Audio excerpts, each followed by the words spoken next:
you made a job, you created a career out of something that most people just do to unwind, right? Yeah. Honestly, reading and writing have been like the great loves of my life, I think. And when I think back, it's been the most constant thing for me in terms of it's been my most constant interest and hobby. And now I'm more interested in it than ever. And it keeps evolving for me. And I think maybe the next stage for me will be sharing more of a writing journey alongside being a reader, because that's the one thing I've never shared really is the writing. So I don't know. I feel like as long as I'm buzzing to make the content, then I'll keep making it, you know? And when that stops, then naturally things will evolve. And I'm having done it before. Now I'm so much more open-minded to being like, whatever you want to create, you should just create it. Right. Yeah.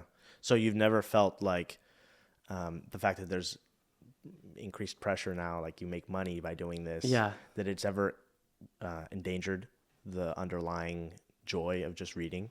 Honestly, no, because I spend all my time being excited to make the next video and coming up with new concepts. And I think maybe what I did that hadn't been done in the book space before was to make book videos in a very conceptual way. So like the standard BookTube that I had always watched was like a video at the start of the month saying what I'm going to read this month, or the books I'd like to read this month, and then a video at the end, what I read this month and how I reviewed them. And then maybe throughout the month you might have some reading vlogs of like just people going about their life and reading. And I love those videos, but I felt like there was nothing I could contribute to that hadn't already been being done.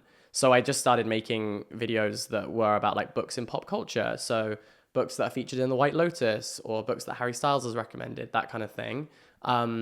I got an AI to recommend me books and I read them like last week. And what's cool is that new shows are always coming out, new art forms that feature books are always being developed. And so, yeah, it's become this evergreen thing where I just sort of vibe with. I've always been interested in pop culture too. So in the like Venn diagram of my interests, I guess that's where my YouTube channel sits. Yeah. Right in the middle. So that probably is why I've kind of found a niche within a niche, which is like books in pop culture, which is maybe why it can reach an audience outside of people who are traditional readers, because I can kind of meet people halfway. So you maybe aren't a reader, but you are a Harry Styles fan. So then you might watch a video on books Harry Styles has recommended, and then you might find your new favorite book and you might go out to the bookstore and buy a book that maybe you wouldn't normally have considered, and that can make you a reader for life. That is so powerful. I think that a lot of people grow up loving reading. When you're a kid, you love like Harry Potter and the Hunger Games and Divergent and Twilight, and then you get older and you go to school and reading is introduced to you in an academic way. Yeah. And that is your first introduction probably to adult literature and adult reading. And I think people fall out of love with it. People start seeing it as something that you have to do rather than something that you want to do, in a way that never really happens with films or music, because you continue doing that in your leisure time regardless. Reading, I think, is one of the things that gets lost at that point. And so for me, as someone in my 20s, I want to be like, maybe I can introduce you to a book that could reignite a lifelong love for reading.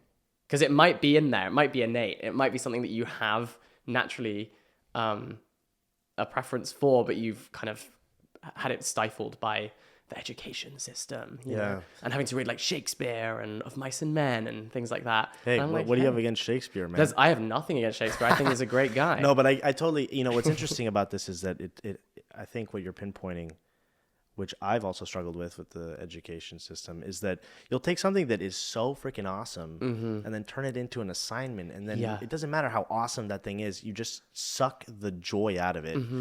And it's for this reason that I'm glad I didn't take French classes in high school, because I am so glad that I got to experience that in a place where I could really just interact with people and be like, oh my God, adieu, just like goodbye, right, is to God. And like to like make these little discoveries on this journey as I'm learning this new language.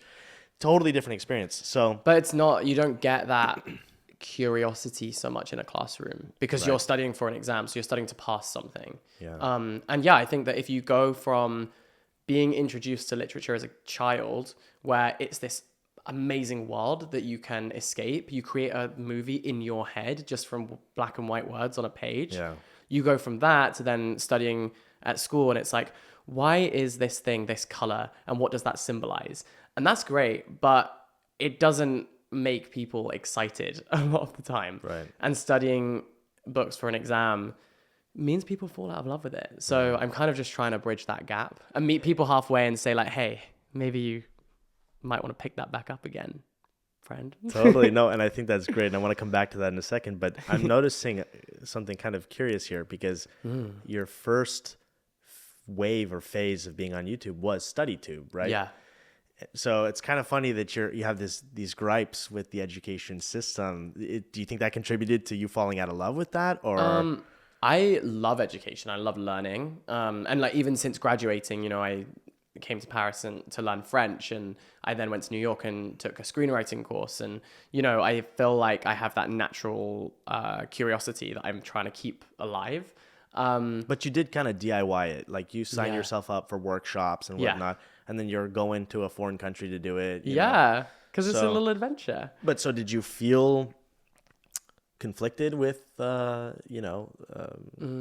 time in university or? Not really. I think that more for me, it's about the people who do fall out of love with those things. I mean, I have no interest in like maths, but then I read a book called The Housekeeper and the Professor, which is all about like the beauty of numbers. And it really gave me a different perspective on maths, because when I studied it at school, I was always just like, oh, it's that class I don't want to go to. Yeah. I just was like, I'm always going to have a calculator. Why am I studying for an exam without one? You know? And then reading this book about like a professor who was just absolutely infatuated with numbers and the precision of maths, I was like, actually, I never thought of it like that. So sometimes I think it's about approach and mentality and perspective. And so I just try and hopefully shed light on the perspective of like, hey, reading could actually be really fun. Wow. That's such a powerful point, I feel like.